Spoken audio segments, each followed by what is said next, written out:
this is Bhairav. Welcome to the third installation in my series on astronomy. Today we will be exploring the universe of young stars and stellar formation. Let's jump right into it.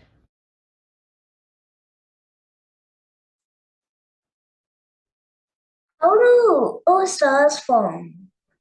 They form from clouds of gas and dust, which are called nebulae.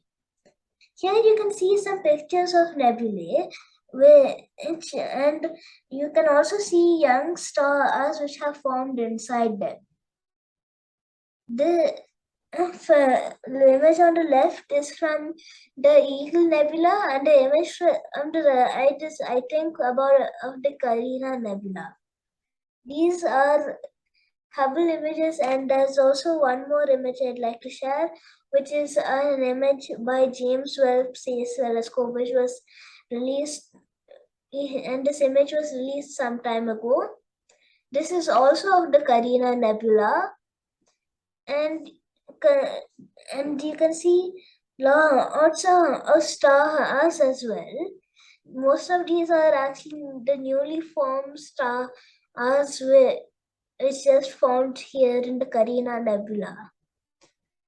And you can see, as this is the new images from the James Webb Telescope, you can see that the image quality is much better than the image quality from these old images.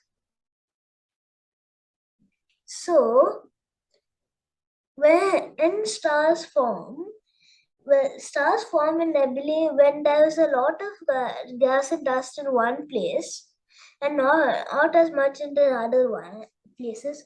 So, in the center of that, the gas and dust is pulled together by gravity to form a protostar. And protostars also have a disk around them of gas and dust where planets form. And of course, these protostars are completely obscured by gas and dust, which is why we can't see them. After that, when the gas and dust clears, the star begins contracting because it is not yet initiated fusion in its core, and so it doesn't have as much pressure as gas pressure. So after some time, it starts becoming smaller, and at this point, you can see it, and it is called a pre-main sequence star.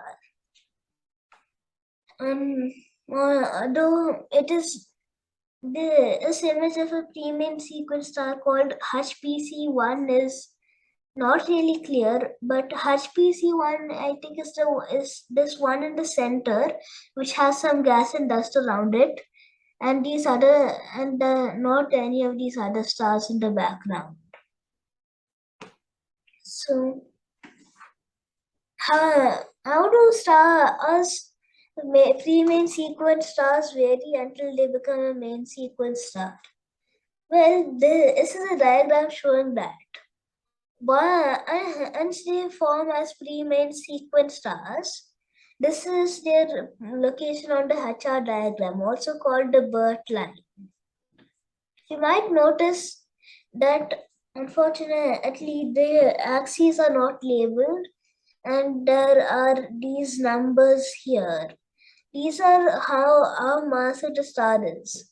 For a sun-like star, it becomes much dimmer while being the same surface temperature, then stops getting dimmer and gets brighter again, and goes back. And so you can see that this is clearly divided into two sections. One in which it is just going down, called the Hayashi track, which is only, and for stars up to 0.5 solar masses, there's only the Hayashi track. And there's also this curved thing, which is much more complex, which is called the Heaney track. And you might notice that the Hayashi track actually stops at slightly above 2 solar masses, and there's only the Haney track, and protostars and pre-main sequence stars don't exist for stars above 8 solar masses, which is why it only goes up to 6. 7 would be like this, and 8 would be here. Wait, I forgot to switch on laser pointer. So 6 solar masses goes like this, and 7 solar masses is smaller, and 8 solar masses just stays there. And then there are these red lines which are confusing. So these are actually is there for a star, three-main sequence star with this age. And for 1 lakh years, you can see that lower mass stars are almost on the birth line, and higher mass stars have already begun and collapsing.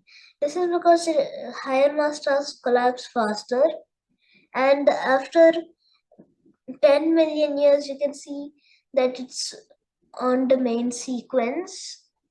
And if you actually go extend this 10 million years one up, the stars will actually be becoming different, go off the main sequence, and it will be warped here.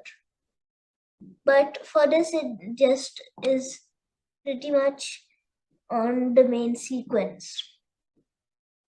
That's it for this video. See you in the next one.